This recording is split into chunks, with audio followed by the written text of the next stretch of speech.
Welcome to Hey, it's Carly Rae's Book Club. This is Book Hour, where authors will talk their latest novels, reveal their writing process, and play some fun book games. I'm your host, Carly Rae.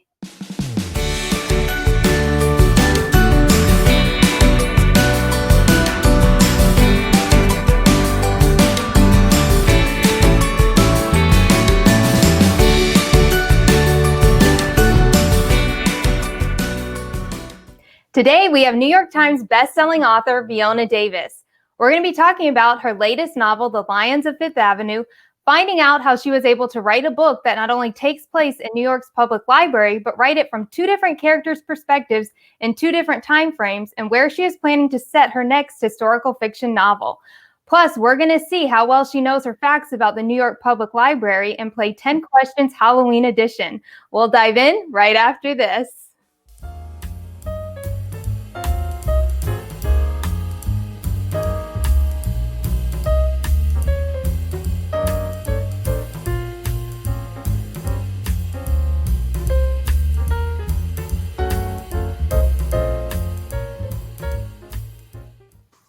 Hello, Fiona. Tell us where you're joining us from. Hi, I am in New York City on the Upper West Side.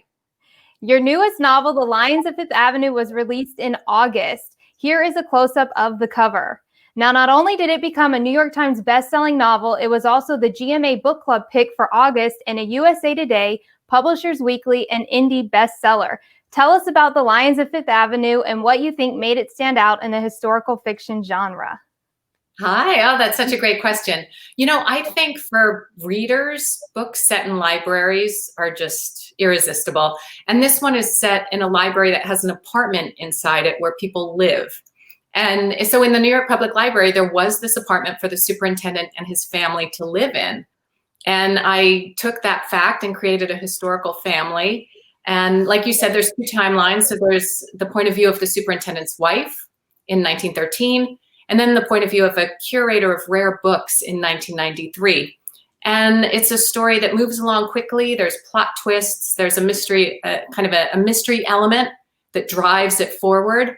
And I hope the ending is both surprising and satisfying. Now, you are infamous as an author for picking famous landmarks to set your novels in. A few examples are the Chelsea Girls, centered around the Chelsea Hotel, the Masterpiece, centered around Grand Central Terminal, and now The Lions of Fifth Avenue, centered around New York's Public Library. In your interview with the New York Public Library, you said you decided to pick that location because so many people suggested it. Was there another location you were thinking of choosing, or once you had that idea, it was always the New York Public Library? Once I started doing that research into the construction of the building and, you know, what it was like back in the 1910s when it was first built, and that a family lived inside, I knew that would be the place, and I did not look any further. It had to be. Yeah. Now, with all the intricate details in this book, how many hours of research would you say you did to get this book where it ultimately ended up? That's such a good question. For a historical fiction author, the research is the fun part. And so I would say it took about 3, 4, 5 months of intense research, reading books about the period, interviewing people who could help me kind of fill in the blanks.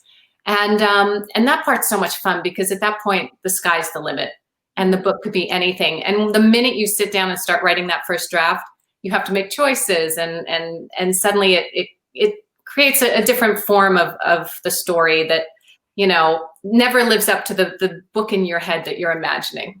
Yeah. Now, did you interview people that used to work at the library and different stuff like that?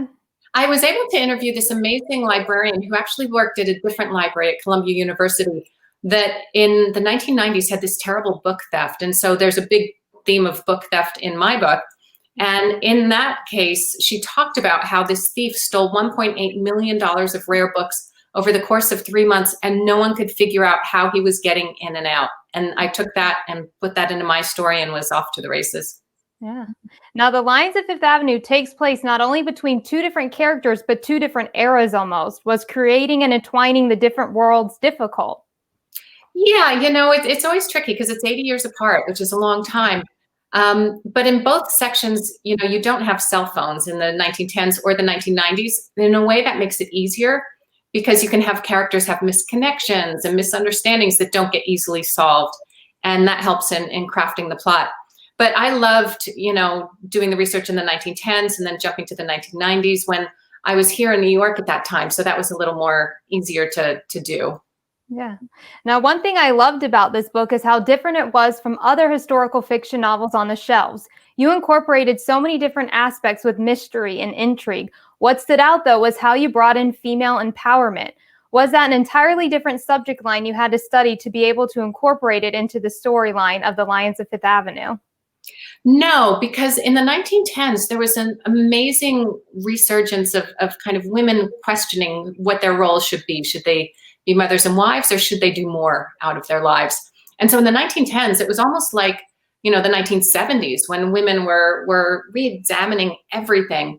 And then after World War II, things went back to more traditional roles. But being able to capture that time period when it was considered the new woman was what you were called, when you were looking for the right to vote and, looking into, birth control, which at that point was sort of brand new.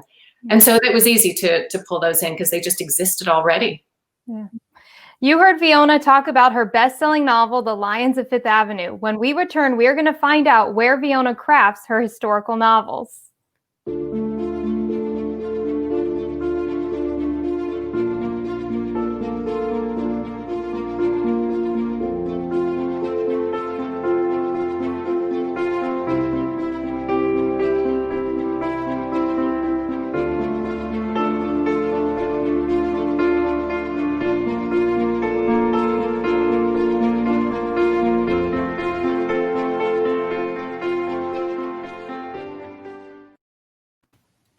Welcome back to Book Hour. I'm your host, Carly Rae, here with New York Times bestselling author Fiona Davis.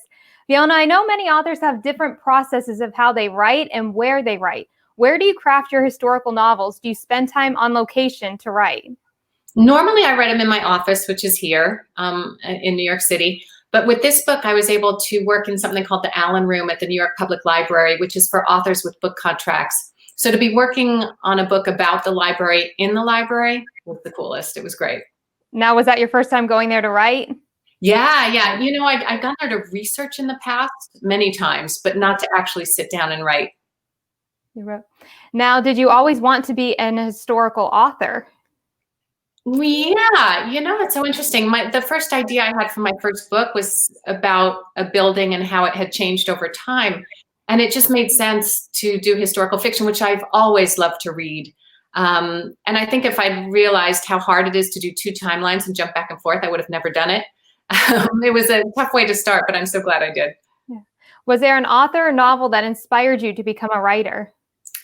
The book that really inspired me and that I used as kind of a template as I was writing my first book was called The Perfume Collector by Kathleen Tesori. And it's a beautiful, beautiful book. I loved it. Mm-hmm. Now, you published 6 novels. What was the process like for you when you first began in your career? Did you write many novels before getting an agent? No, I really lucked out. I had gone to Columbia Journalism School, and so I'd been writing as a job for, a good 20 years before I started writing the book. And I think that maybe helped because this book, I was able to get an agent and then an editor pretty quickly with The Dollhouse after I finished the manuscript. Very lucky that way. That's not normal. Well, you heard Fiona talk about her writing process. Stay tuned because when we return, we're going to see how well Fiona knows historical facts on New York's public library. Thank you for choosing Three Brothers Wineries. I'm Erica Policelli. I'm one of the partners here at the winery, and I want to tell you a little bit more about our estate. We were founded in 2006 by Dave and Luann Mansfield. We have 40 acres of grapevines, a fully operational farm. All of the wines you're tasting today are from our farm. We have 2 female winemakers, Kim Marconi and Paige Vinson.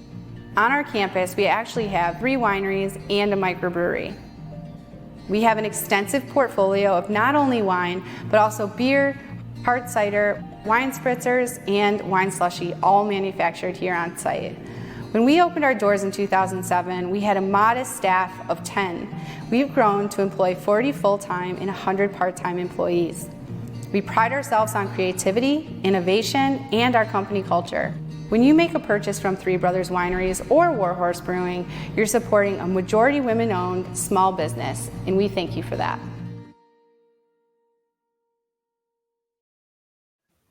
We are back with Book Hour, and it is game time. Fiona, I'm going to ask you factual questions about New York's public library that were listed on their website, and we're going to see how well you know the answers. This is terrifying. Let's do it. All right, the first one is, what year did the library open, making it the largest marble structure ever built in the United States? 1911. Yes. Ding, ding, ding. All right. The second one is, in the 1930s, Mayor LaGuardia nicknamed the library what? The lions of the library? Lions, patient, and fortitude. Yeah. Not the library, but the two lions out front he changed the names to patience and fortitude. Exactly. Now, is that what inspired the title of your book? Yes. Oh, definitely. Yeah, that's what I thought. Now, the third one is, after Pearl Harbor, what was moved out of the library to bank vaults around New York City? Ooh, maybe the special collections, the rare books. Yes, valuable volumes and manuscripts. And then lastly, since 1987, this Disney collection has been housed at the New York Public Library. Winnie the Pooh? Yes. All right. Friends. So you do know your historical facts on New York Public Library. That was hilarious. I love it. All right. And then the next game we're going to play is 10 Questions Halloween Edition. So the first one is, scary movies or scary books? Scary books. Pumpkins or scarecrows? Pumpkins. Graveyards or mazes? Graveyards. Trick-or-treating or Halloween party? Oh, Halloween party all the way. Yeah. Zombies or vampires? Vampires. Hocus Pocus or Halloween Town? Halloween Town. Black cat or jack-o'-lanterns? Black cat. Yeah. Candy apples or candy corn? Candy apples. Mummy cookies or ghost cupcakes? Ghost cupcakes. Oh, I'm getting so hungry.